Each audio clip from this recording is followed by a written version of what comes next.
خان صاحب کو جیل میں گئے ہوئے 24 دن ہو گئے، ایک غیر قانونی غیر آئینی فیصلے کے اندر گرفتار کیا گیا۔ آج ہمیں پوری امید ہے کہ انشاءاللہ خان صاحب کی ضمانت ہو جائے گی، ان کی سزا جو ہے سسپینڈ ہو جائے گی۔ دوسرے نمبر پر آپ کو بتاتا جاؤں کہ یہ کہا جا رہا ہے کہ سائفر والے کیس میں خان صاحب کو گرفتار کر لیا گیا ہے، تو ایسا ممکن نہیں ہے۔ اس کی ریزن یہ ہے کہ آئین کا آرٹیکل 10(1) یہ واضح کہتا ہے کہ اگر بندہ گرفتار ہے اور آپ نے مزید کسی مقدمے میں گرفتار کرنا ہے تو اسے لازمی آپ نے انفارم کرنا ہے کہ آپ کو اس مقدمے میں گرفتار کیا جا رہا ہے یا کر دیا گیا ہے۔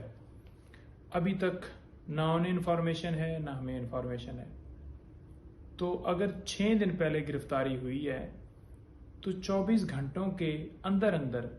قانون یہ کہتا ہے کہ آپ نے متعلقہ کورٹ میں اس بندے کو پیش کرنا ہے، تو ابھی تک نہ پیش کیا گیا، نہ کسی جگہ کے اوپر انہیں اطلاع ملی ہے، نہ ہمیں پتہ ہے۔ تو لہٰذا اگر پرانی گرفتاری ڈالی جاتی ہے آج سے 4 دن پہلے کی تو وہ بالکل غیر قانونی ہوگی، وہ آئین کی خلاف ورزی ہوگی، وہ گرفتاری نہیں ڈالی جا سکتی۔ انشاءاللہ اس کیس کے اندر ضمانت